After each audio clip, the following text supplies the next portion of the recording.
du feu patriotique. Et pour cela, on va se lever tous ensemble pour accueillir son éminence, l'archevêque Ejiba Yamapia, qui va justement nous guider vers cette voie pour le salut de la RDC. Est-ce qu'on peut se lever tous ensemble, s'il vous plaît, mesdames et messieurs, et avec nos acclamations, accueillons l'archevêque Ejiba Yamapia, qui est accompagné de l'équipe du mouvement citoyen Ponamboka, à la tête de laquelle se trouve justement le président Grace Eboué et des leaders des jeunes. Vos acclamations encore une fois, chers jeunes, s'il vous plaît.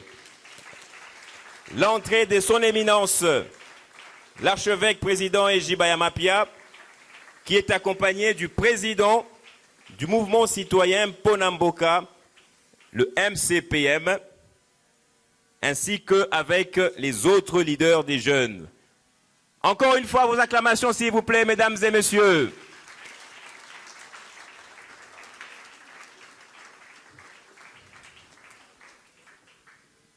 Merci.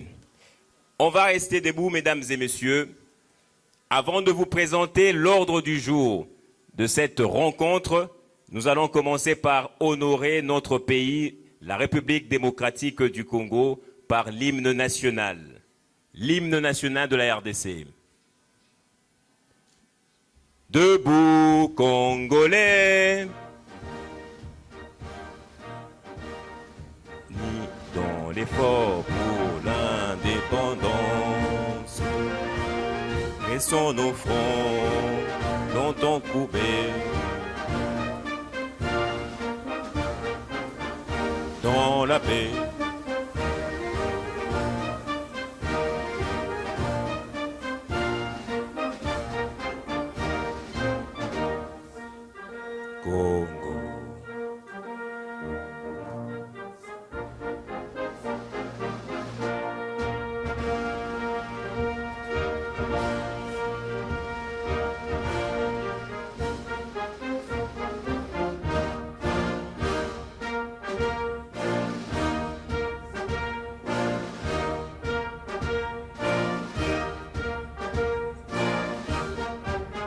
Soleil nous assure ta grandeur. 30 juin au beau soleil, 30 juin du 30 juin, jour sacré, sois les témoins, jour sacré des libertés, serment de liberté.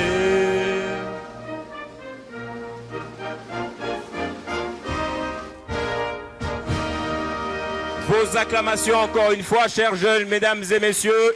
Voici le début solennel de cette rencontre entre l'archevêque Ejiba Yamapia avec les jeunes de la RDC.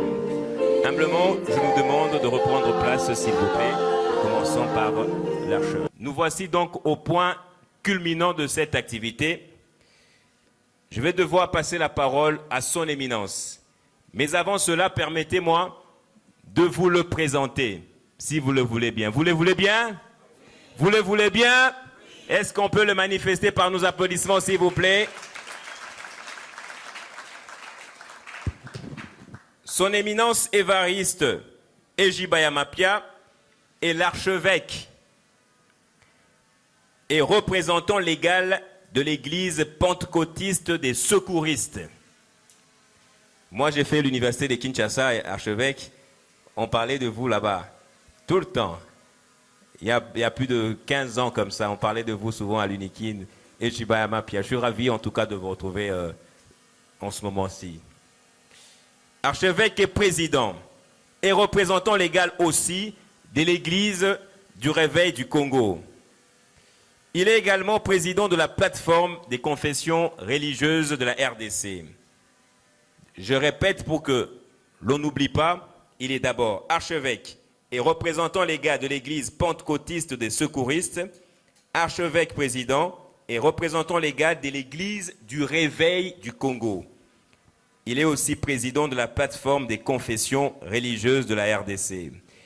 Il est licencié en leadership, expert en matière de résolution de conflits. Le profil qu'il faut en tout cas pour mener à bien les genres de pourparlers que nous attendons à RDC. Cet homme que le Saint-Esprit accompagne depuis près de 40 ans dans l'exercice du ministère est marié à Madame Christine Biya Kabangou, avec qui il a 6 enfants et 8 petits-enfants. Et donc, en archevêque, puisque nous sommes des jeunes, c'est en papa aussi qui va nous parler tantôt. Et c'est en pépé aussi qui va nous parler également. On va ensemble, mesdames et messieurs, lui montrer notre amour par nos acclamations alors qu'il s'élève. J'invite ici à l'estrade l'archevêque, son éminence, l'archevêque Ejiba Mapia. Si on peut se lever et continuer à applaudir, s'il vous plaît, alors que l'archevêque avance.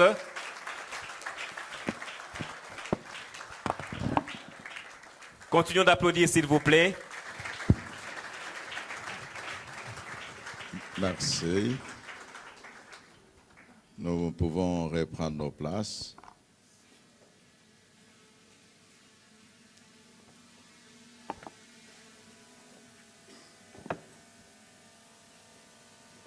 Merci à Dieu, le Créateur des cieux et de la terre, qui lui nous donne le souffle de vie.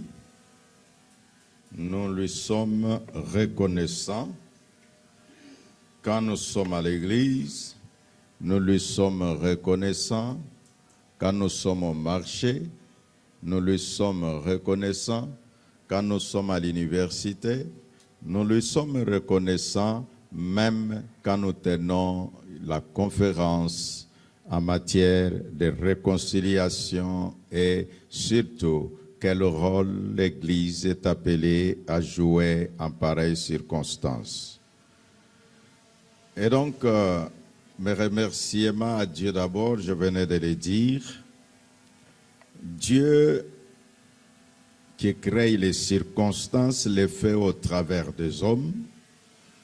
C'est pour cela que je dis merci au président du mouvement citoyen Ponamboka, mon fils Grace Eboué, à qui je nous demande d'apprécier et d'applaudir. Merci à tous les évêques ici présents. Merci au président des CIME, Commission d'intégrité médiation électorale, Imam Idriss Katend, et donc à tous ceux qui dirigent les associations, vous qui êtes présents dans cette salle, je vous dis grand merci d'avoir mis la main de la pâte pour faire en sorte que ce qui était projet de cette conférence devienne une réalité ce matin, et aussi les efforts que vous avez fournis.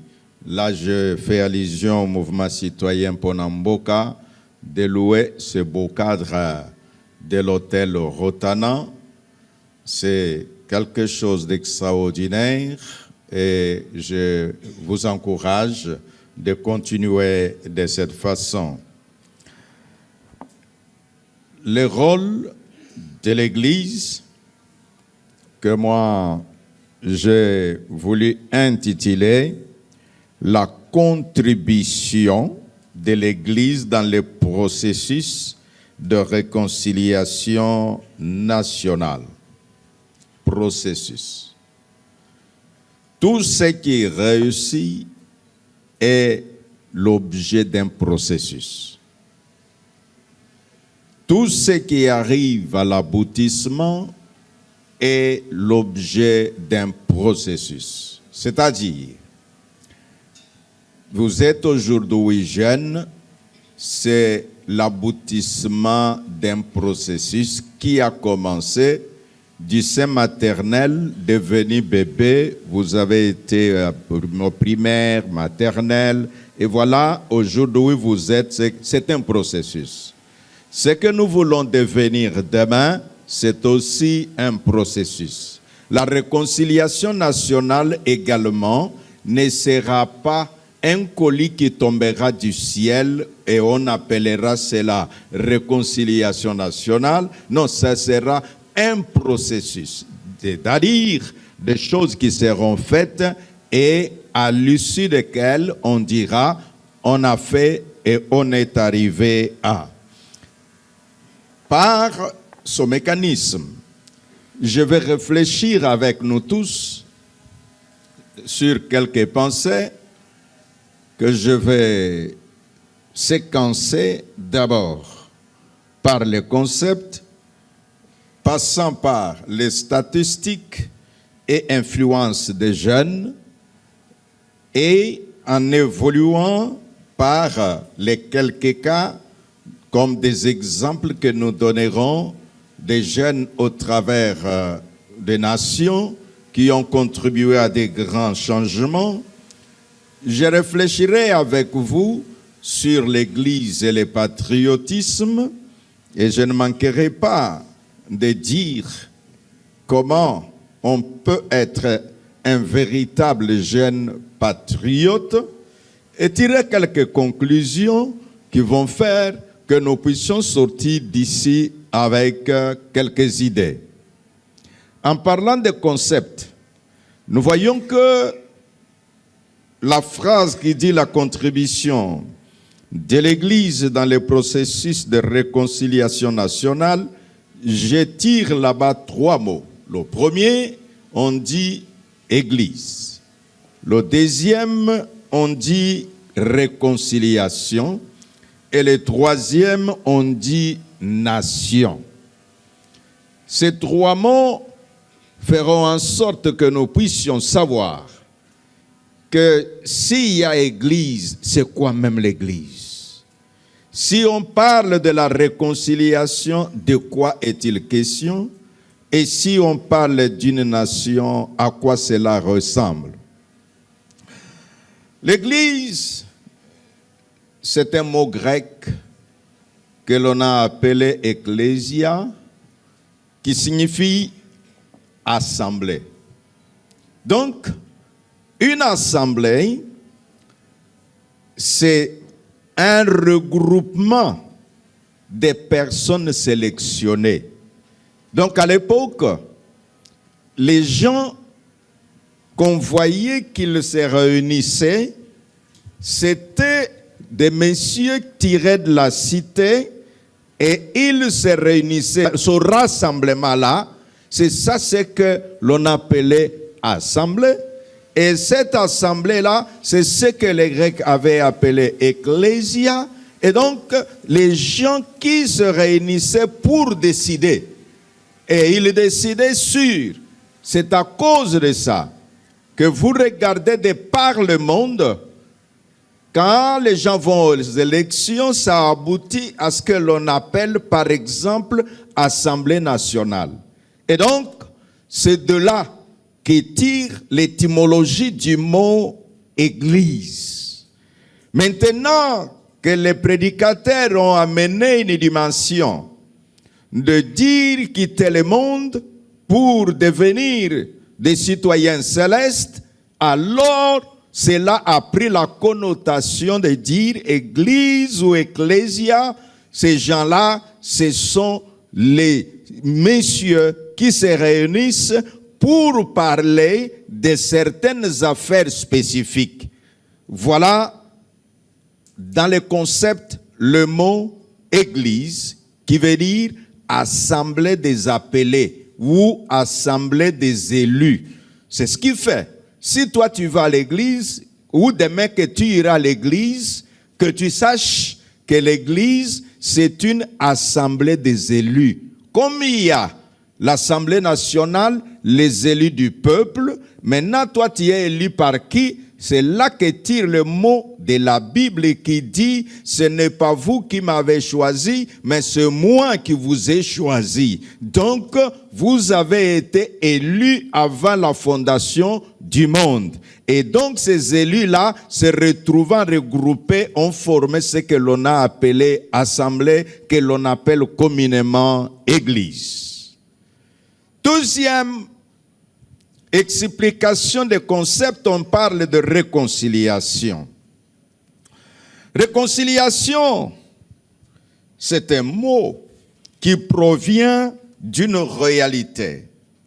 C'est la réconciliation, c'est ramener des personnes à la bonne entente. Rétablir entre elles des relations, qui veut dire les relations qui avaient connu des problèmes, il faut que ces relations-là se rétablissent. Ça, c'est le mot réconciliation. Ramener les gens à une bonne entente. Parlant de la nation, c'est le troisième élément. C'est quoi une nation? Une nation, c'est ce que nous avons retrouvé dans le dictionnaire. C'est un groupe humain assez vaste qui se caractérise par la conscience de son unité. Hop, là, ce mot a interpellé mon entendement. Je répète ma définition du mot nation. C'est un groupe humain assez vaste qui se caractérise par la conscience de son unité. Immédiatement, je peux dire que si le Congo en tant que nation, le groupe des humains qui se retrouvent dans ce vaste territoire appelé nation congolaise, si nous ne sommes pas conscients de notre unité, c'est ça un des problèmes aussi que nous sommes appelés à résoudre. Et sur cet aspect, l'Église est la meilleure entité pour résoudre ces questions-là. Parce que l'Église, comme assemblée des élus, des gens qui, selon le fondateur de l'Église que nous appelons Jésus-Christ, eux, ils sont appelés lumière. Ça veut dire les gens capables de transmettre la lumière là où il y a de l'obscurité. Et donc, quand je me retrouve aux côtés de ce grand drapeau du Grand Congo, je me dis que chaque fois qu'un Congolais regarde le drapeau, qui est le symbole de la nation, il se dira, si c'est le symbole de la nation, je dois être conscient que nous sommes nation si nous travaillons pour l'unité de cette entité-là. Si nous ne travaillons pas pour l'unité, à ce moment-là, la nation est attaquée. C'est pourquoi la conscience collective à laquelle je nous convie tous cet avant-midi, le 6 septembre, c'est de dire qu'autant que l'autorité de l'État ne peut pas s'exercer à Goma, ne peut pas s'exercer à Bukavu, un jeune ne peut pas dormir. Un jeune ne peut se dire, que ferai-je? La nation est attaquée dans son unité, je dois en être conscient. Être conscient ne suffit pas, mais c'est de savoir que cette conscience m'amène à faire quoi? J'ai dit trois choses dans le concept. L'Église, Jésus-Christ nous enseigne. Je ne fais pas de l'évangélisation. Mais parce que vous avez dit le rôle de l'Église, et donc vous ne pouvez pas parler de la fondation sans parler du fondateur. Voilà pourquoi je fais référence à l'Église. Mais si je serais un vendredi, peut-être je ferai référence à la mosquée. En disant que ceux qui se réunissent, ils ont un rôle d'éducation. Voilà le rôle de l'Église. L'éducation de masse, l'éducation populaire, la conscientisation, amener la lumière. Parce que notre message aujourd'hui s'adresse directement aux jeunes et indirectement à toute la nation. Nous mettrons en lumière, le long de notre exposé, comment les jeunes, donc, qui dit reste, quand nous allons parler des statistiques et de leur influence, vous verrez pourquoi il est difficile de se départir des jeunes. Donc l'Église peut être le vecteur de cette puissance que possède l'Église comme entité sociale et entité spirituelle. C'est là que j'ai besoin d'éclairer celui qui croit que l'Église n'est qu'une seule entité, de lui dire que l'Église est une entité biface. Il y a une face où elle est entité sociale et il y a une face où elle est entité spirituelle. Mais les uns qui ont considéré l'Église juste comme entité spirituelle, ils préfèrent dire, voilà, bate yande maloba na nzambe, batik makambo ya politique, ba kusala ngo. Te principe moko ya politique et lobby, si tu ne t'occupes pas de la politique s'occupera de toi. Et donc l'Église comme entité sociale est appelée à un moment donné, prenez des prophètes comme Amos. Quand il parlait, à des moments, il relevait des questions morales et il relevait des questions sociales. Prenez le fondateur de l'Église. Je fais référence à Jésus-Christ. Quand on lui parle, même s'il a dit quelque part que mon royaume n'est pas de la terre, mais le moment qu'on lui a parlé des paiements d'impôts, et il a dit à César ce qui est à César, et à Dieu ce qui est à Dieu.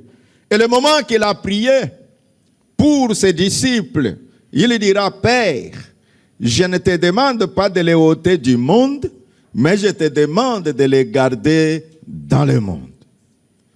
Et quand il parle de la lumière, Jésus n'a pas dit, vous êtes la lumière du ciel. Jésus a dit, vous êtes la lumière du monde. Il y a tellement de lumière au ciel que l'on n'a pas besoin de lumière là-bas. Déjà devant le trône, si vous lisez, vous verrez qu'on n'a pas besoin ni de bougies, ni de lampes, ni de l'électricité là-bas. Il est écrit, ses yeux seulement, ça envoie la lumière, ça éclaire. Et donc, si tu es membre de l'Église, tu es la lumière du monde. Et qu'est-ce qu'il y a dans le monde? C'est dans le monde qu'il y a la politique. Au ciel, il n'y a pas de politique, il n'y a qu'une seule politique, il est Dieu. Tu refuses qu'il n'est pas Dieu, il te descend, tu descends sur la terre. Mais tandis que sur la terre, c'est là qu'il a laissé quand même aux hommes. Le ciel, il s'est réservé lui-même, mais tandis que la terre, il l'a donné aux hommes. Aux hommes pour faire quoi? C'est là qu'il y a des votes, qui deviendra président et qui deviendra député. Donc ça, ce sont les affaires de la terre. Et parce que l'Église, c'est la lumière du monde, donc la lumière de la terre, Jésus a dit, c'est le sel de la terre, et donc l'Église a un rôle à jouer. Et quand nous avons compris que l'Église a un rôle à jouer, nous disons maintenant, parce que j'ai dit quelques réflexions qui vont nous amener aux statistiques, c'est là que je veux parler, que l'Église, ce ne sont pas des bâtiments, ce sont des hommes. Qui sont ces hommes-là? Les statistiques vont nous aider à comprendre le rôle que les jeunes sont appelés à jouer parce que ce sont eux qui remplissent nos églises. Il est démontré sur le plan mondial que les jeunes occupent le pourcentage le plus élevé de la population mondiale. En Afrique spécialement, 62% de la population est constituée de jeunes. Tandis qu'en RDC, notre nation, mon pays, ma patrie, c'est la même proportion de pourcentage. En consultant les statistiques déclarées par l'UNICEF, il montre que 70% des Congolais ont moins de 24 ans. Là, je m'arrête pour que tu réfléchisses. J'ai donné ma source d'information. Je vois la salle est calme. Est-ce que c'est vrai ça? Et je crois que c'est vrai. 70% au moins de 24 ans. C'est pour nous dire que si nous prenons les 30% qui restent, c'est là où vous trouverez peut-être 5% de vieux de 80 ans. C'est là où vous trouverez les vieux de je ne sais pas de combien sont dans cet intermédiaire-là. Bon, pour ne pas te décourager, toi qui as 30 ans, je dis que tu es encore dans les nombres les plus élevés. Et quand tu comprends, on enseigne ceci, que si vous voulez trouver la qualité, on trouve la qualité dans la quantité. Je me répète, si tu cherches la qualité, on trouve ça dans la quantité. Maintenant, si la quantité, par rapport au pourcentage de la population, on trouve que c'est la jeunesse qui fait la grande quantité. À ce moment-là, la qualité, on trouvera encore où? Dans la jeunesse. Je vous lis, par cette démonstration des statistiques, et les jeunes, vous êtes les mieux outillés, vous faites les recherches même pendant les prédications. Quelqu'un peut mettre seulement Google et il a l'information. Donc ce que je t'ai dit là, tu frappes seulement Google, tu auras l'information que je t'ai donnée. Mais moi je veux que tu sois conscient parce que je dis que la nation c'est quoi? La nation c'est cette vaste entité, là où il y a les êtres humains qui prennent la conscience, qui ont la conscience de leur unité. Le processus, le rôle de l'Église dans la construction du consensus national. Le consensus national, ou ce que nous appelons le processus de réconciliation. Si les jeunes comprennent que voilà, si nous voulons vivre comme nation, l'unité est l'élément clé. Si nous voulons que la RDC survive comme nation, nous devons travailler pour que tout ce qui nous divise ou tout ce qui peut apporter des graines, des divisions, soit mis de côté. À ce moment-là, le jeune aura compris, le jeune aura été conscient et il peut même, le jeune, je parle du jeune, interpeller tous les vieux qui sont les propagandistes des messages de division. Être capable que si l'on entend des gens qui sont en train de véhiculer les messages de haine et les messages de division, un jeune consciencieux dira: je ne m'attacherai pas à un message de division parce que cela va affaiblir la nation. Et si la nation est faible, où est-ce que j'irai et qu'est-ce que je deviendrai? Et je vous dis, appartenir à une entité forte est une fierté. Je répète, appartenir à une entité forte est une fierté. Je vous donne un exemple. Vous avez 10 nationalités. Ensuite, nous avons un monsieur, je ne sais pas, de la République telle, je cite laquelle, je ne sais pas. Bon, je cite quand même. Vient de Sierra Leone. Un. On cite l'autre. Vient de Burkina Faso. 2. On cite l'autre. Vient de la République démocratique du Congo. 4. On cite l'autre. Vient, je ne sais pas moi, de Rwanda. Et on cite l'autre. Vient, je ne sais pas moi, de la France. On cite l'autre. Et il vient, je ne sais pas moi, de Tchécoslovaquie. On cite l'autre. Il vient, je ne sais pas moi, de tel. Et puis on cite l'autre, c'est un Américain. Entre nous, vérité soit dite, les regards vont se tourner vers qui? Est-ce qu'il a 3 yeux que les autres en ont 2? Il a 2 yeux comme tout le monde. Il a une tête comme tout le monde.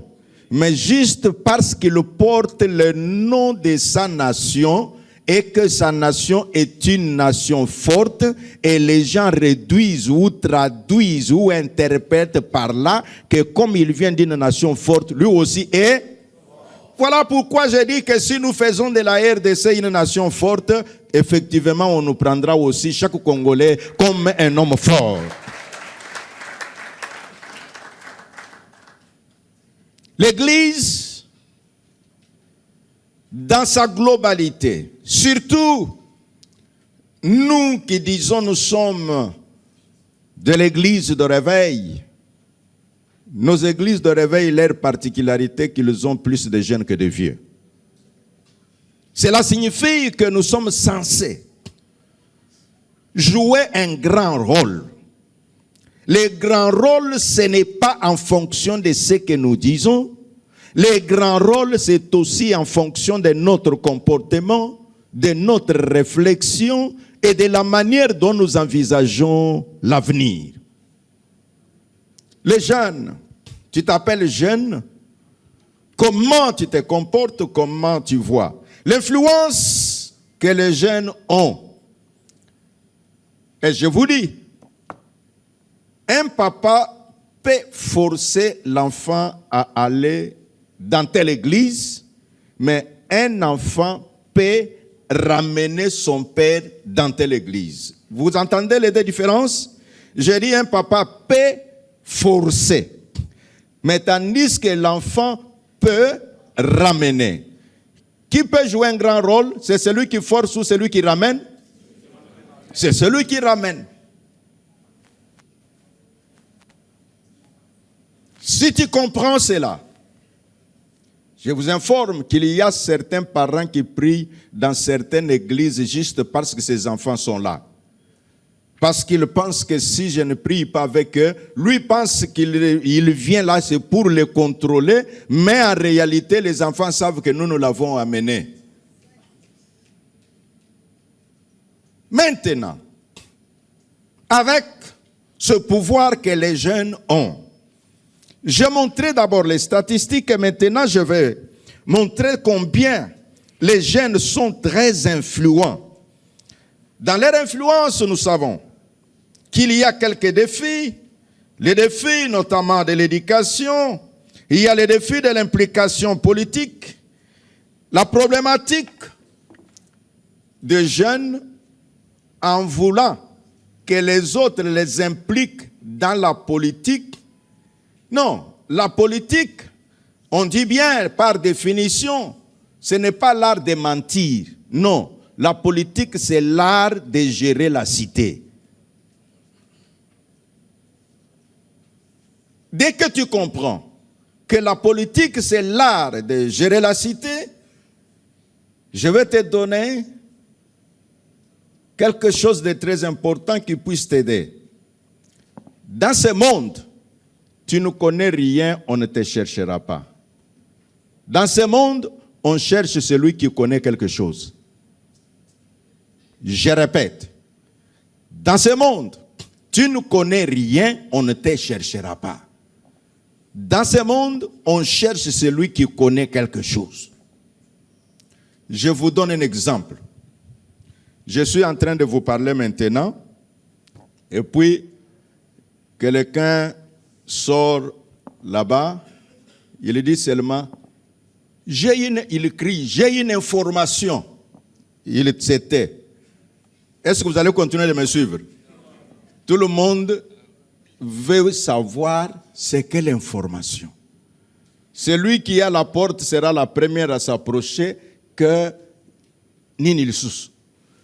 Il dit, il a une information, papa, tika. Et l'autre qui est sorti rentrera encore. L'autre qui voit que celui qui est sorti n'est pas rentré, il se dira, ah mais si celui qui est sorti n'est pas rentré, c'est que pour avoir l'information, il faut faire quoi? Il faut sortir. Le deuxième sort, le troisième, le quatrième. Ne serez-vous pas surpris que la moitié de la salle sera dehors? Tout le monde à la recherche de quoi? Même les officiels qui sont devant, qui trouvent que si ils sortent, ça va faire mal, leur cœur ne sera plus ici. Leur cœur sera où? Là où il y a l'information. Ainsi les jeunes, je vais nous dire, le problème de l'implication politique, c'est aussi en fonction de ce que tu connais. Qu'est-ce que tu connais pour que les autres t'impliquent? Cherche à connaître des choses, ça te permettra que même si les gens t'oublient, ce que tu connais fera en sorte qu'on se rappelle de toi.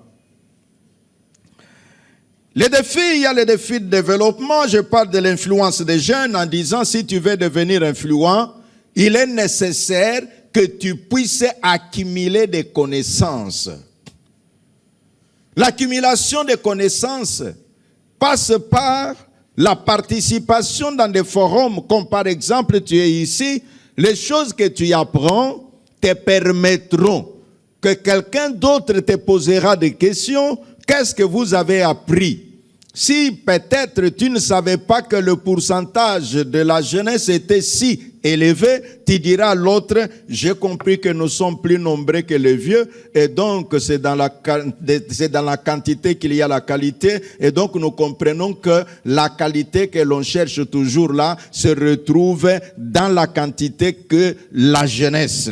Et parce que cela, je vais vous dire que les jeunes, le potentiel est qu'ils ont un fort désir d'apprendre. Les vieux pensent déjà connaître tellement de choses qu'ils cessent d'apprendre. Mais les jeunes sont bons parce qu'ils apprennent. Mais la problématique des jeunes actuellement est qu'ils ne s'intéressent pas trop à des choses qui peuvent leur apprendre, mais parfois ils s'intéressent à des choses qui peuvent les distraire. La distraction n'a jamais amené quelqu'un à un progrès, mais l'apprentissage a amené les gens à plusieurs progrès. Tu as déjà vu quelqu'un qui vient fêter en disant que j'ai fait beaucoup de distractions et j'ai eu un diplôme pour ça? Mais du moins, si tu cherches, on te dira, il y a quelqu'un qui a fait l'apprentissage. Après 3 mois, il a eu au moins un certificat d'apprentissage.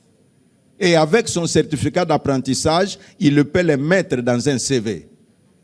Mais toi qui as fait les loisirs, qui as fait la distraction pendant des heures et des heures, et on ne te demandera jamais combien d'heures tu t'es distrait, mais du moins au cours, on dira, tu as fait l'université, oui. Et alors, tel cours, c'est combien d'heures que vous avez appris ce cours-là? Le nombre d'heures que tu mets à apprendre, ces heures-là, ça te permet de te préparer à quelque chose. L'apprentissage. Quand tu es jeune, tu as la possibilité d'apprendre. Je parlais avec un papa, il est ici dans la salle, il a 70 ans. Je lui dis, tu es où? Il dit, non, à mon archevêque, je suis à l'université. Mais si ceux de 70 ans continuent à aller à l'université, toi qui n'as que 30, 25, 28, je ne sais pas combien, tu dis que oh, na mekachu kotanga simba kite, oh, na mekachu kotanga talaka kab na buka kibike, tout ça, ceux qui ont yokangai, ticket esika obuka kibik d'ailleurs bis tant tozaki bana mike ceux qui bik na yo bukani okochuku kende na mwa bougie o pelisi yango muke o moni bik nyoloki et puis zongi lisusu o continuer kokoma. Donc si tu n'as pas eu le temps d'acheter un nouveau bic, tu as la possibilité même avec un ancien bic là tu le redresses et tu retournes à l'école. Un jeune, il a la capacité d'apprendre. Ce discours que je vous tiens, je lisais le livre de Nelson Mandela parce que je parle de l'influence de l'Église.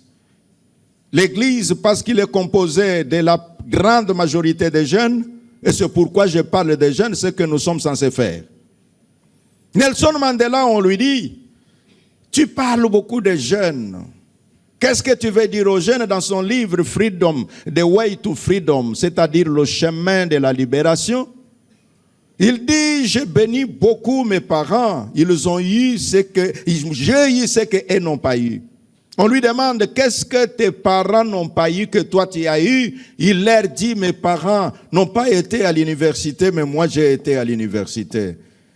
Et on lui demande, tu parles aux jeunes actuellement, il n'y a pas de l'emploi, il y a le chômage. Il dit, oui, je parlerai aux jeunes. Si tu as eu un diplôme, le diplôme ne t'a pas donné du travail, cherche encore un deuxième diplôme. Si tu as eu un deuxième diplôme, tu n'as pas eu du travail, cherche encore un troisième, jusqu'à ce que tu auras un diplôme qui fera en sorte, au lieu que toi tu ailles chercher le travail viendra te chercher. Je dis que les jeunes, ont l'avantage parce qu'ils ont la capacité d'apprendre. Je vais vous dire pourquoi les vieux n'apprennent pas. Les vieux, nous n'apprenons pas parce que nous n'aimons pas des risques. Les jeunes apprennent parce qu'ils sont prêts à prendre des risques. S'il y a des jeunes parents, ils comprendront ce que je dis. Le papa a l'argent pour acheter la grande télévision, mais il n'a pas l'intelligence pour manier la télévision que lui-même a achetée. Vous êtes d'accord avec moi?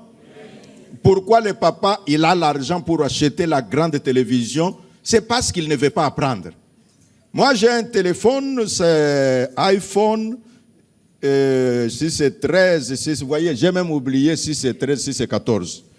Mais les jeunes, dès qu'ils regardent seulement le format, ils peuvent me dire que oui, ça c'est high, combien. Mais je ne fais que les appels, WhatsApp, et puis un peu. Pourquoi je ne fais pas d'autres choses? Je dis que je n'ai pas le temps d'apprendre. Or, pour faire toutes les autres choses qui sont dans ces téléphones-là, il faut les apprendre. Et parfois, pourquoi je ne les apprends pas? J'évite que je peux toucher un endroit où ça va se bloquer, alors pour ne pas commettre une erreur. Tandis que les jeunes, lui, acceptent. Même s'il faut commettre l'erreur, il ira, il apprendra et il connaîtra. Et c'est pourquoi je suis en train de dire aux jeunes que tu as de l'avantage. Tu as de l'avantage. Le potentiel que les jeunes puissent avoir. Donc, les sociétés qui ont compris ce potentiel-là, bon, chez nous, ça commence aussi à arriver, parce que j'entends à la fonction publique, si vous envoyez, on regarde si tu as quel âge. Et si on trouve que l'âge aujourd'hui, date de naissance, vous avez changé. Parce que c'est que les autres actuellement, parce qu'ils savent que 35 ans, en tout cas, ça devient compliqué. Alors, il dit à son vieux, ça l'a tout changé. Mais un jour viendra. On t'a engagé, tu as bien changé pour que tu sortes le jeune de 28 ans et que tu trouves du travail. Et après, quand tu deviens grand directeur, on dit est-ce que tu peux ressortir, tu te retrouves avec tous les amis avec lesquels vous avez étudié. Et quand vous commencez, et puis l'autre dit, mais mon cher, comment, quand nous étions en 10e licence, tu vois qu'est-ce qui s'est passé? C'était encore en quelle année? Alors au lieu de citer l'année, tu commences à regarder en l'air. Parce que l'autre sait que tu avais changé. Mais moi, je t'ai dit quoi? Je t'ai dit que tu as la possibilité d'apprendre de manière que, même si tu n'as pas ce travail-là qui te demande de changer ton âge, tu auras le travail qui convient à ton âge parce que tu as appris ce qu'il faut faire. L'apprentissage. C'est le potentiel que les jeunes ont, l'apprentissage. C'est l'avantage que les jeunes ont, l'apprentissage. Ce sont les possibilités qui s'offrent souvent auprès des jeunes. J'ai beaucoup de choses à dire, mais je dois aller rapidement pour que je reçoive peut-être dans vos questions, c'est là que je répondrai pour rencontrer vos préoccupations. Je disais que les sociétés qui ont compris cela, c'est plein de jeunes. J'étais une fois à l'ambassade de Grande-Bretagne, j'ai trouvé des petits, bon, je les appelle petits par rapport à moi, je croyais même qu'ils étaient de passage. Alors, mais, monsieur, oui, vous avez besoin de quelque chose? Moi, j'ai dit oui, bon, j'ai reçu votre email, je suis venu poser. Je dis, ok, est-ce que vous pouvez prendre place? Je me mets, il entre dans un couloir, je cru qu'il est allé appeler son chef, et je vois c'est le même petit là qui vient, il se met facilement sur son siège. Mais est-ce que je peux avoir ton dossier? Et moi, je l'ai regardé tout droit dans le visage, j'ai dit, c'est ce jeune-là. Et puis après lui, il dit, bon, je te donne, il y a mon chef qui va venir, et puis il va te poser 2-3 questions. Quand son chef arrive, c'est encore un jeune. Je regarde, c'est le jeune là qui me pose des questions. Mais c'est lui, parce qu'il est là, c'est ça son bureau.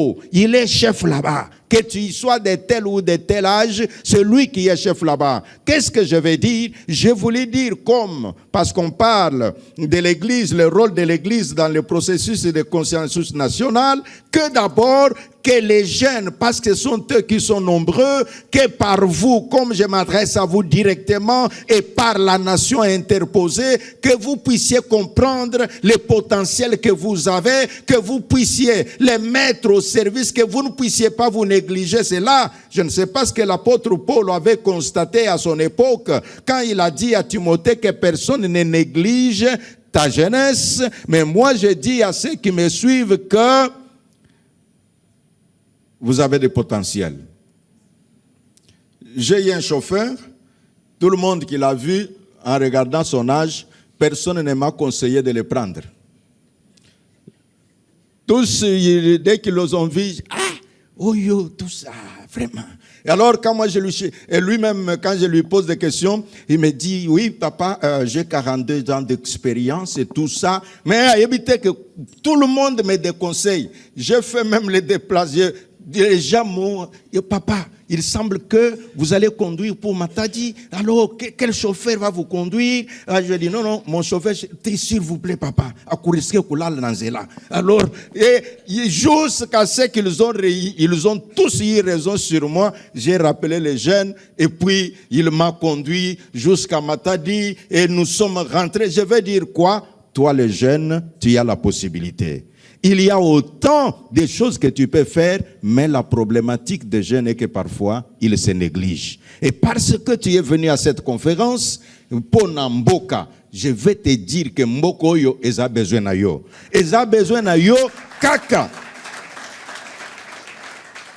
Kaka mpo salaba marche te. Ils ont besoin de yo, mpo. Ozala parmi ceux qui agissent, ceux qui sont des acteurs. C'est ce que vous disiez le président Idriss tout à l'heure en disant que dans notre initiative, nous avons prévu que vous ne pouvez pas décider de la jeunesse sans que les jeunes soient là. Parce que c'est le jeune qui connaît comment les autres jeunes réfléchissent. J'arrive un jour au Canada, je devais acheter les effets pour mes enfants.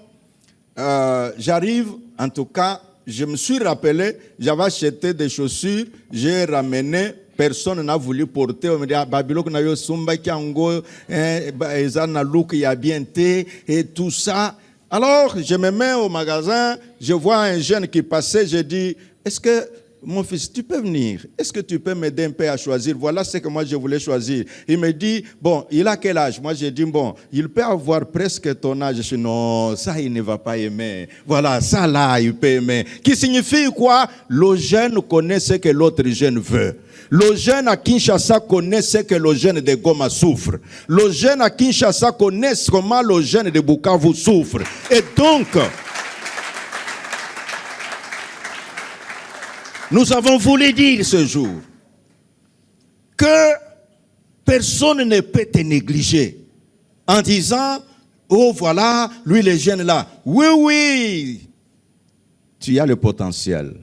Maintenant, la problématique, c'est parce que parfois tu es tellement loin des vieux. Il faut être à côté des vieux pour que tu voies comment ils font. Ça te permettra de ce courage que tu as, la possibilité d'accepter les risques, que tu puisses les faire en évitant les erreurs que les vieux ont commises, afin que tu ne puisses pas te retarder. Si tu apprends de tes erreurs, tu feras la même chose plusieurs fois. Mais si tu apprends des erreurs des autres, tu éviteras ces erreurs-là et tu avanceras un peu plus vite que si tu attendais à apprendre de tes erreurs. Quelques cas.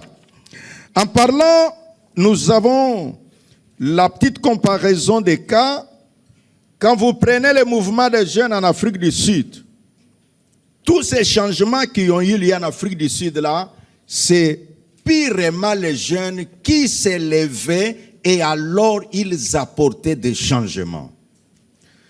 Et je vous ai expliqué ce que c'est qu'une nation, que c'était ce vaste territoire étendu où habitent les regroupements des humains et ces regroupements-là qui ont la conscience de leur unité. Et comme nous parlons de ce consensus national, il est nécessaire que les jeunes dans notre pays, que vous qui êtes regroupés dans ce mouvement, que vous puissiez être conscients que le Congo est un et puis indivisible. Et que si vous entendez quelqu'un quelque part qui dirait « Oui, nous pouvons aussi gérer d'abord 2-3 provinces pendant 5 ans et après nous reviendrons ensemble », les jeunes diront « Ça ne passera pas ». Et si les jeunes disent « Ça ne passera pas », ça ne passera pas. Mais s'il y a des jeunes qui peuvent dire Makambwango est talibisote, Makambwango to kukipe yangote, Makambuto yebelo kubazaku wele la te, ça devient comme si les jeunes ne sont pas conscients. Mais moi je veux, par cette conférence, que la flamme de l'unité nationale puisse briller dans le cœur de chaque jeune. Si en Afrique du Sud, ils se sont battus contre l'apartheid, c'était de dire que non, nous ne sommes pas des sous-hommes, nous sommes des hommes comme vous. Et donc nous ne pouvons pas être traités de cette manière-là. Ils ont fait des manifestations jusqu'à ce qu'ils ont obtenu. Donc si nous aussi, en République démocratique du Congo, les jeunes s'élèvent en disant tout ce qui divise, nous allons fustiger cela, je vous assure, il y a de grandes choses qui s'opéreront. Je me rappelle,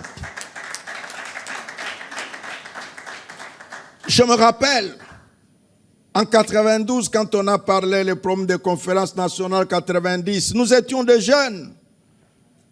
À ce moment-là, parce qu'il s'agissait du pays, on n'a pas vu qui est catholique, qui est protestant, qui est réveil. Nous sommes sortis, je me rappelle, quand on a fait la marche des chrétiens dont vous entendez parler là. Parce que ceux qui ont moins de 30 ans, vous ne connaissez pas de quoi il est question.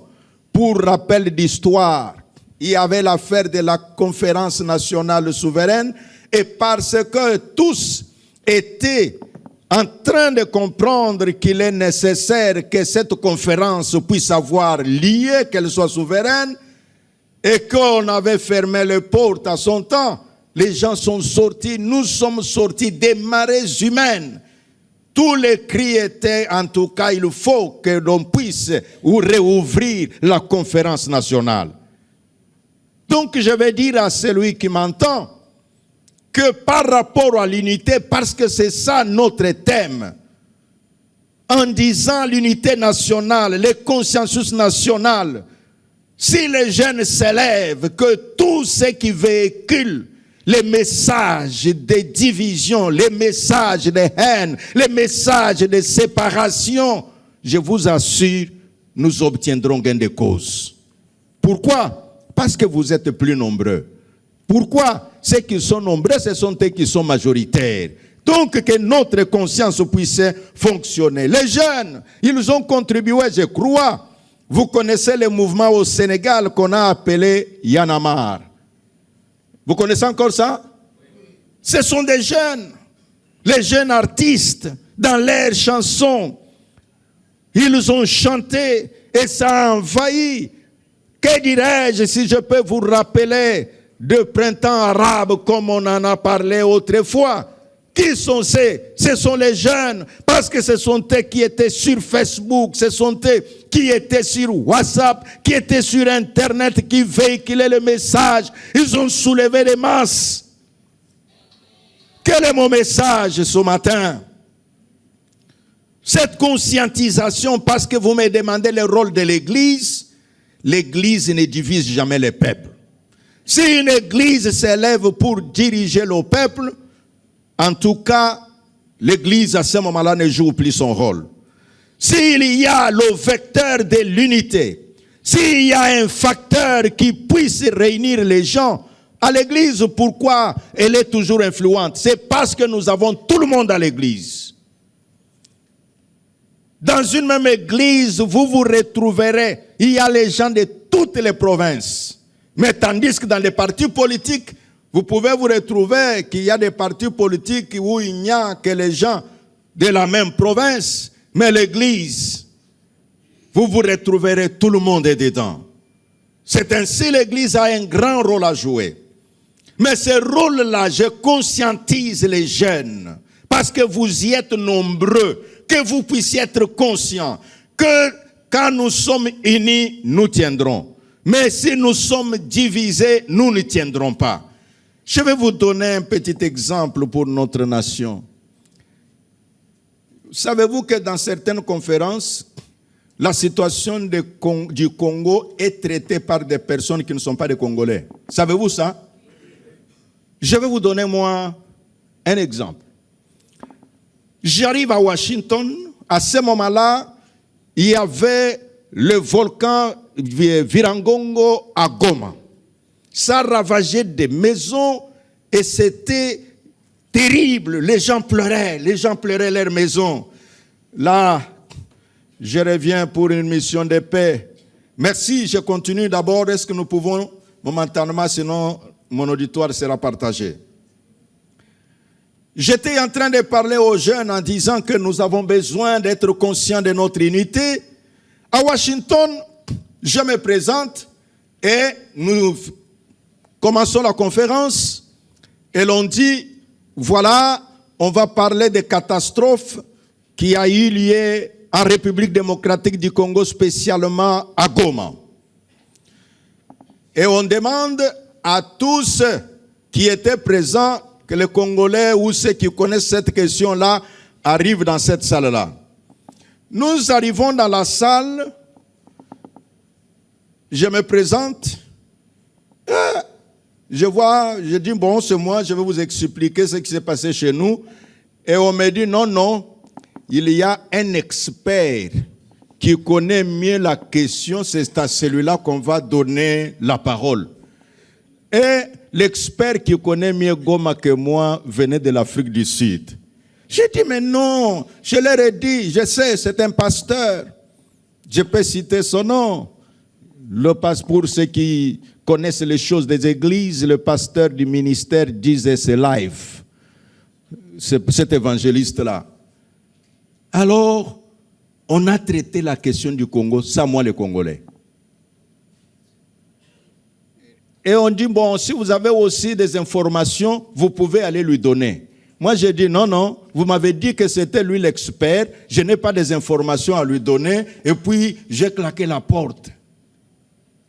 Et les jeunes qui reçoivent ces informations, vous pouvez dire non, la situation du Congo nécessite d'être traitée par les Congolais et avec les Congolais, et non pas les autres qui traitent de la situation du Congo à la place des Congolais.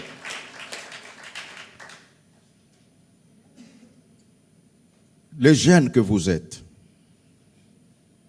surtout avec votre logo Mpona Mboka, soyons conscients, en sachant que vous n'êtes mieux que chez vous. Vous pouvez être en Europe, aux États-Unis et partout ailleurs. Non, c'est chez vous où vous vous sentirez à l'aise. Ainsi, ce qui se passe chez vous, vous êtes en mesure de savoir qu'est-ce qu'il faut faire. Donc, je parlais de quelques cas en montrant comment il y a eu des jeunes en Afrique du Sud qui ont contribué à ce que leur nation connaisse l'épanouissement qu'ils ont. Je parlais de ces jeunes de Yanamar et les autres sont nombreux des printemps arabes. Maintenant, je vais parler de l'Église et du patriotisme. C'est ici que souvent l'on confond que quand on peut parler, l'Église est apolitique. J'ai dit, je le répète et je le confirme. Mais les membres qui sont dans les églises, eux, ils sont appelés à faire la politique. Maintenant, parce que les membres des églises sont, eux, appelés à faire la politique et que l'église est apolitique, il est nécessaire qu'on puisse leur apporter des informations utiles. Maintenant que nous parlons du consensus national, on est en train de parler de dialogue.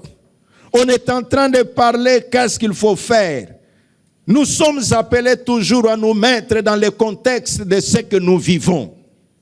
En tant qu'Église, Je sais que peut-être vous me poserez des questions parce que on vous a dit tout à l'heure par le président Idriss que toutes les confessions religieuses, nous nous étions réunis et nous avons prononcé une communication commune. Ce que les uns et les autres avaient applaudi. Mais, parce que nous disons, l'Église et le patriotisme, son rôle dans le consensus national, le dialogue national inclusif, quel est le rôle de l'Église? En ce moment, l'Église de la République démocratique du Congo doit, c'est un devoir, de parler à l'unisson. Et comme nous avons donné un signe d'unité, les autres initiatives, vous serez d'accord avec moi, en tant qu'Église, on n'allait plus retrouver, parce qu'il y a une association qui a une initiative sur la paix et, je ne sais pas moi, la sécurité en République démocratique du Congo. L'Église de la République démocratique du Congo ne pouvait plus aller à toutes ces initiatives-là. Pourquoi? Parce que si déjà en interne, il y a déjà un processus en cours, tout ce que nous recherchons, le dialogue, la paix, c'est toujours l'aboutissement d'un processus.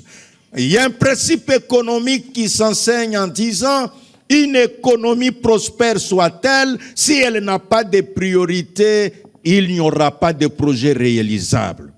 Donc les priorités concentrées permettent qu'on évalue ce que l'on fait. Qui veut dire quoi? Dans notre pays, s'il y a autant d'initiatives, si on court derrière initiative sur initiative, on sera comme ce que disent les gens de project management, comme une poule à qui on a coupé la tête. Vous savez, quand on coupe la tête à une poule, et le reste du tronc, ça va aller dans tous les sens, ne sachant pas où aller. Mais l'Église en République démocratique du Congo est censée montrer le ton, montrer le nationalisme, montrer le patriotisme en disant que nous, en tant qu'Église, parce qu'il y a déjà une feuille de route commune, à ce moment-là, il n'y aura plus 3 églises qui vont dans une direction, 4 églises qui vont dans une autre. Automatiquement, le peuple se posera des questions. Où vont les pères spirituels? Qu'est-ce que les pères spirituels, finalement, recherchent dans toutes ces choses? C'est là que je peux interpeller les pères spirituels comme moi en disant: si, dans ce qui s'est fait, je l'ai dit dans une communication il y a quelque temps, qu'il y a déjà le programme de Washington. C'est toujours pour la paix en République démocratique du Congo. Il y a le programme de Doha. C'est toujours pour la paix en République démocratique du Congo. Et pourquoi autant d'initiatives qui se surplantent les unes sur les autres? Quelle est la quintessence de mon message? C'est l'interpellation des jeunes que vous êtes, qu'il y a des moments que vous pouvez interpeller aussi les pères en disant: non, ne nous perdez pas avec trop de choses qui vont dans un sens, dans un autre. En tout cas, donnez-nous quand même une orientation, qu'on sache où on va, qu'est-ce que l'on cherche et comment on va aboutir avec tous ces processus. L'Église, c'est la lumière. L'Église montre aux autres le chemin à suivre. Donc je disais, l'Église et le patriotisme. Il arrive parfois que certains pensent que parce qu'on a prêché, parce qu'on a déclaré que l'Église doit compter sur la nation, c'est là, chers jeunes, que les gens qui nous comprennent mal, peut-être vous me poserez des questions, mais j'en parle parce que dans une conférence on montre l'idéal. Nous qui appartenons au mouvement de réveil, il y a même des gens qui pensent: Ah non, ces gens-là, ils sont les pro-pouvoir et tout ça. Non, c'est le patriotisme. Pourquoi nous nous montrons patriotes? Parce que nous, l'église de réveil, l'église de mouvement, tous les mouvements de réveil, les charismatiques et autres, nous n'avons pas de soubassement hier. Tout a commencé ici en République démocratique du Congo, qui signifie nous décapités de la RDC, nous sommes perdus. Mais tandis que certaines églises peuvent avoir leur soubassement ailleurs, c'est là que se trouve la direction générale, c'est à quelque part dans tel pays où se trouve la direction générale, ici ce n'est qu'une succursale. Et cette personne peut réfléchir avec beaucoup d'autres éléments dans la tête. Mais nous là nous disons, en tout cas, c'est difficile.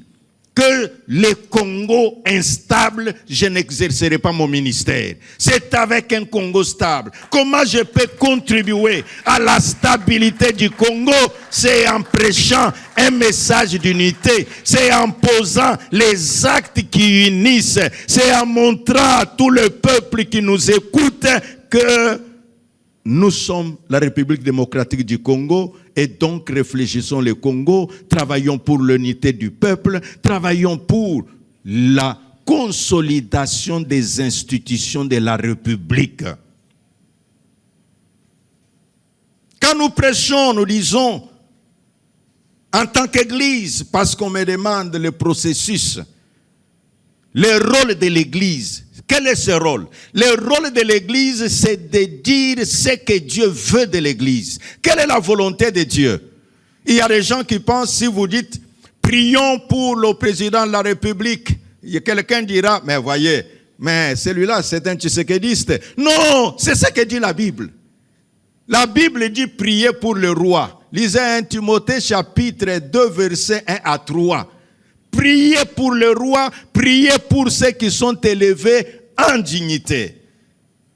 Quel est notre rôle à ce moment-là? Notre rôle, c'est de dire au peuple, priez pour le roi, priez parce que nous devons leur montrer ce que Dieu veut. Que nous dit la Bible? La Bible dit toute autorité vient de Dieu. Si en République démocratique du Congo, le peuple congolais est allé aux élections, le peuple congolais s'est prononcé en faveur. À l'issue des élections, on a dit tel est voté, il est élu président de la République démocratique du Congo, élu par le peuple. Que fera l'Église? L'Église dira à son peuple, voilà, respectons les institutions légalement établies. Savez-vous que Dieu n'a jamais été pour la rébellion? C'est ça le rôle aussi de l'Église. De dire au peuple que dans le plan de Dieu, pourquoi le diable a été chassé au ciel? C'est lui que nous appelons diable là. Avant, il n'était pas diable. Avant, il était un ange célèbre aux côtés de Dieu. Mais parce qu'il a refusé l'autorité établie, c'est pourquoi quand vous prenez, je parle du rôle de l'Église, tous les livres, prenez le Coran, on vous enseignera, je n'ai pas le surat avec moi, mais je crois imam, s'il aura le surat, il pourra nous aider, qui dit que vous devez respecter l'autorité établie. Allez chez les kimbanguistes, on vous enseignera que tu ne peux pas te rebeller contre l'autorité établie. Allez, je ne sais pas, chez les Bangounz, les autochtones Pévialongo. On vous dira l'autorité établie, que ça soit traditionnel, que ça soit politique, vous ne pouvez pas vous soulever contre cette autorité-là. Maintenant, vous qui avez la Bible, qu'est-ce qu'elle dit? Et qu'est-ce que l'Église enseignerait?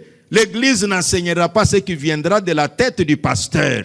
L'Église enseignera ce que dit le propriétaire de l'Église. Ce que Jésus a laissé comme enseignement, c'est cet enseignement-là qu'une Église patriote dira en matière de la patrie. Voilà ce qu'est la volonté de Dieu. C'est pourquoi, chers jeunes, j'ai voulu, par cette conférence, nous amener à comprendre que dans le processus du consensus national, L'Église doit être la lumière. L'Église doit enseigner l'unité. L'Église doit enseigner le respect de l'autorité établie. Et par ces paroles, parce que vos questions nous aideront à être encore un peu plus larges, que nous puissions être les intercesseurs de notre pays. Que nous puissions être les intercesseurs de nos dirigeants. Que nous puissions être de ceux-là qui peuvent moraliser la société en disant non au discours de haine, non au discours de séparation, non au discours qui divise le peuple congolais, oui à la cohésion nationale. Si c'est le dialogue, oui, suivons ce que les institutions de la République disent. Et quand nous suivons cela, nous serons en mesure de faire la volonté de Dieu. Je dis, je vous remercie. Nos applaudissements, s'il vous plaît. Continuons d'acclamer pour l'archevêque Ejiba Mapia pour sa présentation. C'est tout comme ça? Est-ce qu'on peut applaudir une nouvelle fois, s'il vous plaît, pour l'archevêque, mesdames et messieurs? Voilà. Moi, c'était à la fois l'archevêque, mais aussi un enseignant devant nous. J'ai vu des gens étaient assidus en train de prendre note. Et heureusement qu'on a écrit, ça va nous aider à pouvoir poser des questions. Alors, pour l'étape suivante, qui concerne la série d'échanges avec l'archevêque, puisque nous avons suffisamment passé le temps, on est à la limite du temps imparti, nous allons procéder de la manière suivante. Je nous demanderai de préparer nos questions par écrit. Le temps pour moi de vous faire le résumé de la présentation de l'archevêque, et vous allez me le faire parvenir ici, le glisser directement là, quelques questions seulement, et après je le lirai et l'archevêque va reprendre. Comme ça, on saura bien maîtriser le temps. Alors, en résumé, on peut déjà proposer des questions, s'il vous plaît, si ça ne vous dérange pas. Si vous avez des questions, écrivez-les et ramenez-les-moi ici, mesdames et messieurs, chers jeunes. En résumé, l'intervention de l'archevêque a porté sur le thème qui se trouve devant nous, mais il nous a proposé une petite reformulation en disant, à la place de dire le rôle de l'Église, il nous a proposé plutôt de dire contribution de l'Église dans la construction du consensus national. Comment l'Église contribuera-t-elle à la construction d'un consensus national dans le processus de réconciliation? L'archevêque nous a rappelé que les jeunes, particulièrement ceux qui ont moins de 24 ans, constituent la majorité de la population congolaise, soit 70%. Il a également dit, si vous avez plus de 30 ans comme moi, il nous a quand même mis dedans, parmi les jeunes qui sont la majorité de la population congolaise. L'archevêque nous a dit que nous devons faire de la RDC une entité forte, en sorte que quand on voit d'autres nationalités et qu'il y a la nationalité congolaise également présente, que l'on retienne qu'il y a un Congolais aussi affiché. Alors, l'archevêque nous a également dit, pour cela, nous devons être des gens qui connaissent, des connaissants ou des connaisseurs. Il ne s'agit pas que nous implique passivement dans des processus, que ce soit de paix ou politique, mais il faut que l'on trouve en des jeunes, des gens qui sont capables d'apporter quelque chose, des gens qui savent ce qu'ils font. L'archevêque nous a dit également que c'est dans la quantité qu'il y a la qualité. Et puisque nous sommes nombreux, donc forcément il y a des gens de qualité, et les gens de qualité sont les gens qui savent quelque chose. Et l'archevêque nous a demandé d'aimer ou de rechercher à prendre des risques, puisque nous les jeunes, on a comme particularité, c'est que nous sommes aptes à apprendre, nous sommes à même de comprendre les choses facilement, contrairement aux vieux, et il nous a encouragés d'apprendre et à continuer d'apprendre. Et l'archevêque nous a aussi conscientisés à pouvoir arborer ou porter fièrement l'étendard et courageusement l'étendard du patriotisme congolais. Et enfin, l'archevêque nous a rappelé que nous devons faire entendre notre voix. Alors, j'ai devant moi une dizaine de papiers, des questions très importantes. Il y a des préoccupations aussi qui sont reprises ici. Voilà. Et je commence directement, sans plus tarder, l'archevêque est de retour, par cette question de notre bien-aimé camarade Jenny Kalou. Son éminence, monsieur l'archevêque, notre première question, on peut aller du tac au tac, je vous pose la question, vous répondez au fur et à mesure, le temps pour moi de pouvoir choisir les questions les plus pertinentes. Jenny Kalou qui dit, son éminence archevêque Jiba, dans le contexte actuel où certains dialogues sont organisés à l'extérieur du pays, comment l'Église congolaise envisage-t-elle de jouer son rôle de guide moral pour favoriser un dialogue réellement intercongolais et inclusif? Son éminence, vous avez la parole. Oui, je crois, les amis qui ont très bien suivi la communication du président Idriss, le président des CIME, il vous a montré ce que le chef de l'État, Félix-Antoine Tshisekedi, a fait comme une démonstration de fédérateur, notamment en recevant l'ECC Senko avec leur initiative intitulée Pacte, en recevant la plateforme des confessions religieuses avec leur initiative appelée Initiative interconfessionnelle pour la paix et la réconciliation en République démocratique du Congo. Et le chef de l'État avait dit à tous les deux groupes que mettez-vous ensemble parce que vous voulez tous la paix pour la République et donc montrez l'exemple vous-même, les pères spirituels. À Lucie, le chef de l'État avait mis une équipe en place. Et cette équipe composée de son directeur de cabinet et un certain nombre de conseillers, nous avons travaillé, parfois même des nuits, l'atelier qu'on appelle résidentiel. Nous nous sommes retrouvés à l'hôtel Ubwira. Nous avons fait là-bas 4 jours. Le Senko SCC, la plateforme que nous sommes. Et de là, nous avons sorti ce que nous avons appelé une feuille de route commune des confessions religieuses. Et c'est ce qui nous avait conduit à faire une communication, d'ailleurs, dans les enceintes des centres interdiocésains à Senko. Donc, à ce titre-là, si les confessions religieuses de la République démocratique du Congo se sont déjà mises ensemble, une énième initiative qui se déroulerait en dehors de celles qui ont précédé, bien sûr. Quelles sont les initiatives qui avaient précédé? Il y a eu Washington, il y a eu Doha, et les Nairobi, les Luanda et autres sont tous fusionnés dans Doha, qui signifierait que après cette communication, l'Église est appelée, quand nous disons Église, c'est toutes les confessions religieuses, qui signifient Senko, SCC, Réveil, les musulmans, les kimbanguistes, tous ensemble sont appelés à parler d'une seule voix, parce que c'est ce qu'ils ont montré à la nation.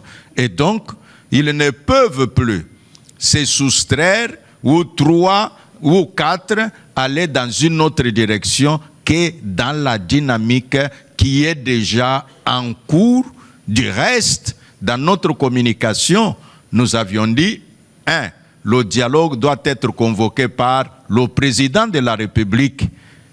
Et donc, il n'y a pas une autre force en dehors qui va convoquer un autre dialogue. Donc, toute initiative autre que ce qui est déjà prévu en République démocratique du Congo s'avère en tout cas inopportune et ça ne peut pas contribuer à aider. C'est comme on dit en médecine, un médecin a plusieurs malades, enfin un malade a plusieurs médecins. celui-ci traite les maux de tête, il n'a pas encore fini la cure, vous allez chez un autre médecin parce que là, non, il faut suivre le même médecin qui connaît votre pathologie et il vous permettra d'arriver à... Donc l'Église est appelée à être unie et montrer l'exemple aux politiques et à la population. Merci, Son Éminence. Mais si un jeune vous dit que les pourparlers, les négociations de Washington et de Doha sont aussi des médiations extérieures et étrangères, comment vous répondez à cette question? Ah, c'est une bonne chose. À Doha, à Washington, quand vous suivez bien les différents déroulés de programmes, on aboutit quelque part. Par exemple, à Doha, on a dit, après qu'on ait fait 1, 2, 3, la suite ou la conséquence sera maintenant le dialogue en interne, qui signifie qu'ils n'ont pas exclu le dialogue en interne, mais cela commence en balisant d'abord le chemin sur ce qu'ils ont déjà commencé de faire. C'est bon? Oui. Merci. Merci, Son Éminence. Alors, cette question, la première, inclut plusieurs autres questions que j'ai sous les yeux ici.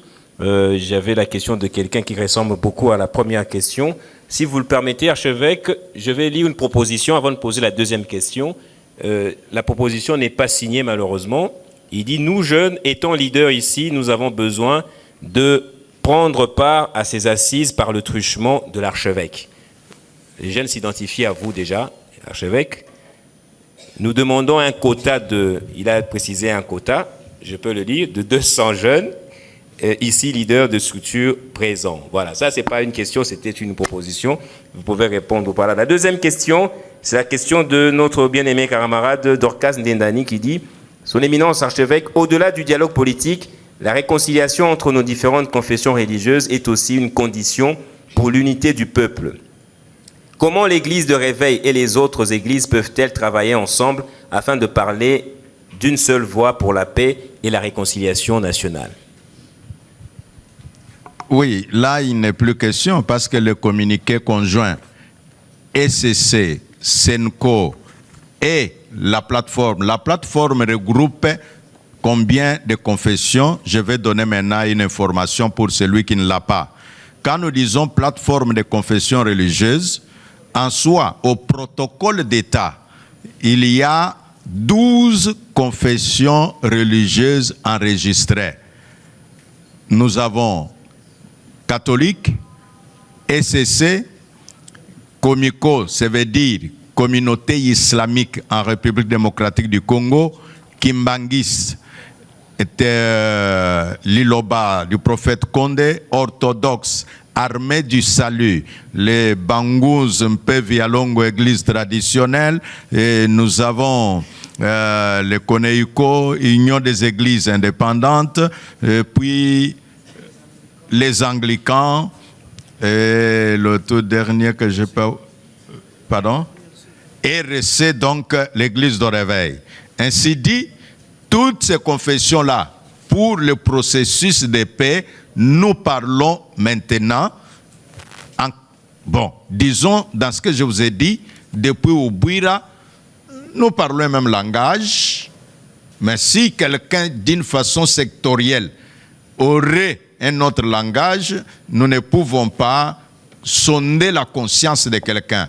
Mais sinon, nous avons pris l'engagement de parler le même langage.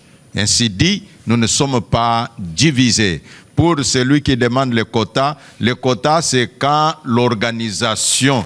Alors si votre archevêque sera dans cette organisation-là avec un quelconque pouvoir, donc sachez que vous aurez un avocat de taille. Est-ce qu'on peut applaudir très très fort pour l'archevêque, s'il vous plaît? Vous voyez pourquoi c'était important d'écrire? Quelqu'un qui demande pourquoi il y a des prophéties dans les églises. Imaginez-vous si on lui avait accordé la parole.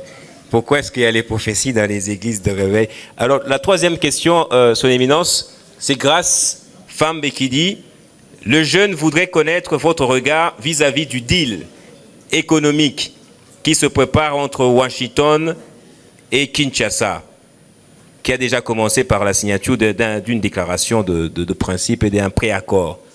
archevêque. Concernant les deals, il y a eu d'abord des équivoques à lever. Quels sont ces équivoques? Certaines langues ont semblé dire Bate Kimboka. Je crois que vous avez suivi ça. Bate Kimboka, les deals, c'est quoi? Ça signifie qu'il y a entente. Les États-Unis ont pensé qu'il faut apporter une solution pratique.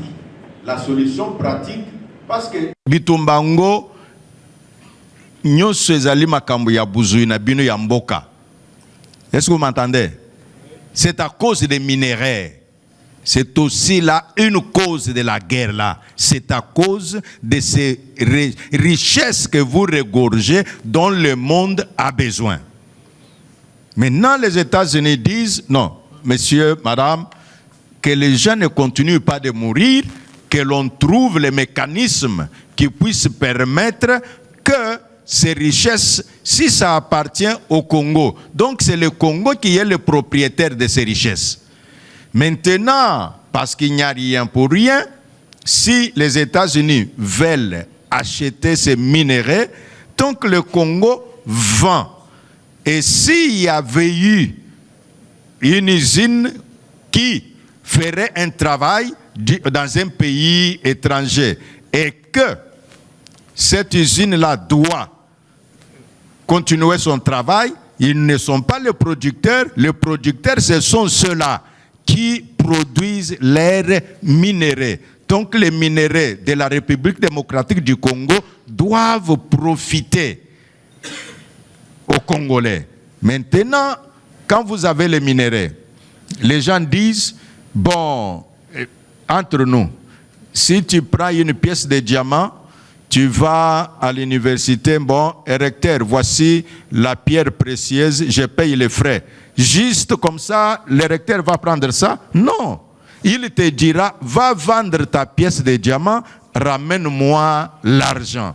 C'est ainsi les minéraux doivent être vendus à ceux-là qui veulent acheter, mais au lieu d'acheter chez les commissionnaires, il faut acheter chez les propriétaires. Je ne sais pas si le mot commissionnaire, propriétaire se fait entendre bien. Voilà. Qui sont les propriétaires? C'est la République démocratique du Congo. C'est ça, en gros, ce qu'il y a dans les deals que les minéraux produits en République démocratique du Congo doivent être vendus avec l'autorisation du gouvernement congolais et non pas avec un commissionnaire qui aurait par manigance ou par guerre, par prise d'armes, pris les diamants. Non, non, il faut que tout part du Congo qui produit ces minéraux. C'est ça. Mais les jeunes s'inquiètent parce que le Rwanda se trouve être impliqué alors que nous disons que c'est un agresseur, son éminence, archevêque. Mais parce qu'ils ont fait la guerre et la partie là, et vous connaissez les problèmes des minéraux d'or du côté de Sud Kivu là-bas. Alors, c'est comme qui dirait, si vous aviez déjà quelques intérêts, donc ne prenez plus par force. Il faut négocier avec les propriétaires du pays. Donc ceux qui achètent, donc les Américains et les autres, vous entendez parler des multinationales. Ces multinationales-là, ce ne sont pas les Africains.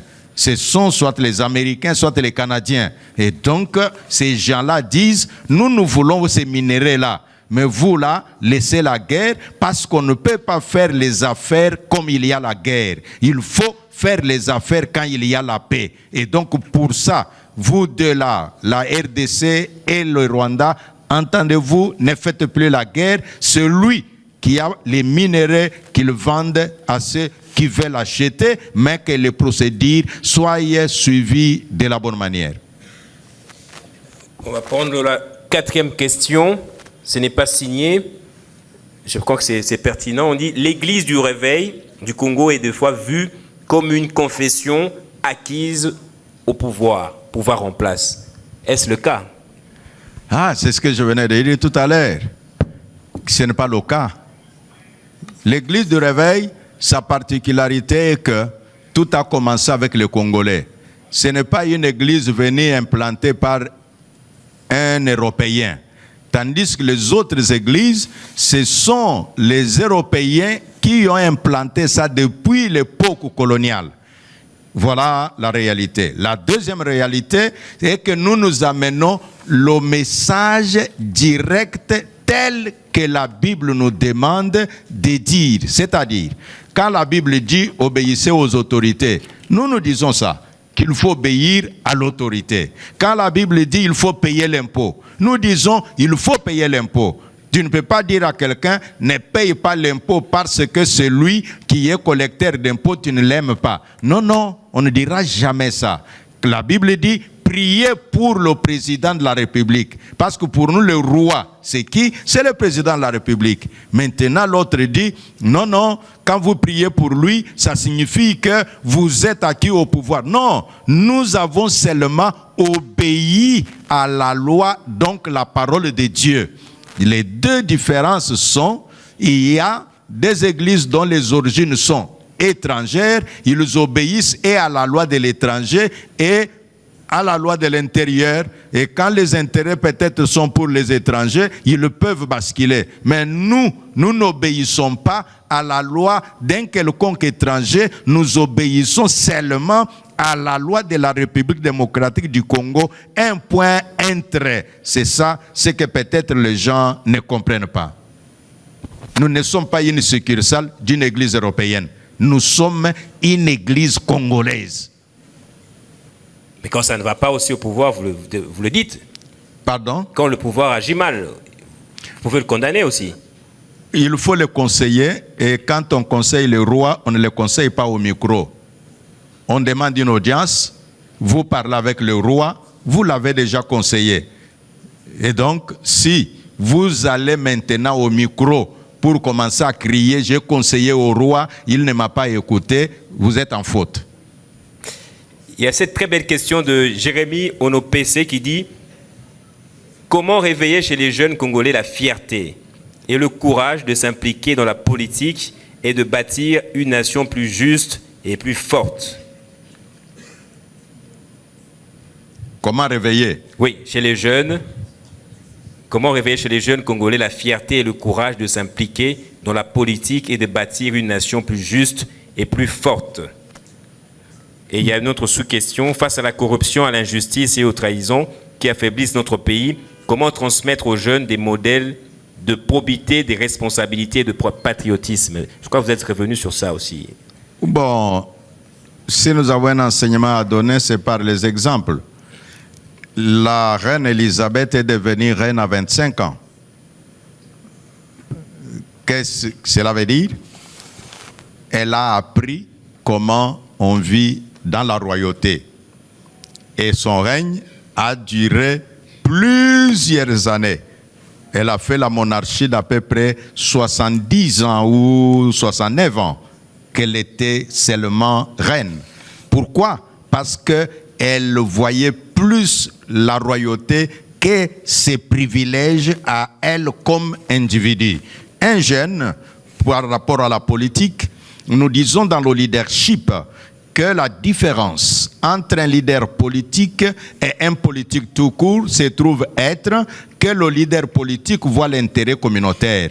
Mais tandis que le politique que l'on appelle communément politicien, lui, c'est les intérêts. Je deviens député pour que j'aie une Jeep, que j'achète mes maisons, que je fasse ceci. C'est toute la motivation. Mais tandis que l'autre peut être député pour que la communauté ne puisse pas continuer à croupir dans la misère. C'est ainsi, le jeune qui aspire à la politique doit savoir quelle est la doctrine à suivre. Il y a différents enseignants de la matière politique, il y a le machiavélique, et quelqu'un peut se dire, est-ce que je suivrai la doctrine de Machiavel, ou bien je suivrai quand même les autres doctrines qui enseignent autrement. Voilà, le jeune est appelé à savoir quelle orientation il peut avoir. Est-ce qu'on peut applaudir très fort pour l'archevêque, s'il vous plaît, mesdames et messieurs? Oui, le message que nous avons donné aux jeunes, c'est de leur montrer qu'effectivement, dans l'initiative que nous avons présentée, nous avons bien insisté que les jeunes sont partie prenante, d'autant plus qu'ils forment la majorité de notre population. Et encore, ils sont très actifs sur le terrain. Déjà, ce qu'ils viennent de faire en réunissant, en payant de leurs frais pour réfléchir, c'est pour montrer qu'ils pensent Congo, qu'ils rêvent Congo et qu'ils se sentent congolais. Nous disons qu'il y a de la place pour eux. C'est le message que nous avons transmis et que tout cela, c'est voir l'unité, c'est voir la cohésion nationale. Et comme le thème qui était donné, la place de l'Église ou le rôle de l'Église dans le processus du consensus national, nous avons montré aux jeunes que oui, nous comme Église, nous sommes appelés à être réunis pour prêcher par l'exemple. Le président de la République, Félix Antoine Tshisekedi, a donné son message de cohésion nationale en demandant à toutes les confessions religieuses d'être unies et de regarder le Congo pour unir davantage les Congolais. Alors déjà, nous, il faut dire que nous sommes remplis de sentiments, mais un sentiment de joie, parce que nous avons reçu aujourd'hui la haute autorité de l'Église, c'est-à-dire la plateforme de confession religieuse, qui a répondu favorablement à notre invitation. C'est tout justement ça la grande question. Les jeunes veulent savoir, est-ce que cette fois-ci encore, on compte laisser les jeunes des spectateurs, ou alors les jeunes pourront proposer, parce que nous avons suffisamment de choses à proposer. Et donc nous, aujourd'hui, avec le mouvement pour la Mboka, notre objectif, c'était d'abord de découvrir les orientations de l'Église par son éminence l'archevêque Gilbert Mapia, et ensuite maintenant rencontrer les jeunes avec des descentes sur terrain pour que nous arrivions à recevoir d'eux des déshydratats, des pensées, des idées. Et donc nous reviendrons par la suite encore soumettre les grandes lignes de jeunes, aussi bien à son éminence, mais encore aux autorités politiques. Et nous savons aussi, comme son éminence nous l'a rassuré, que sera aussi notre porte-parole afin que cette fois-ci les jeunes soient vraiment dans la grande table des décisions. Et ça, c'est notre jour.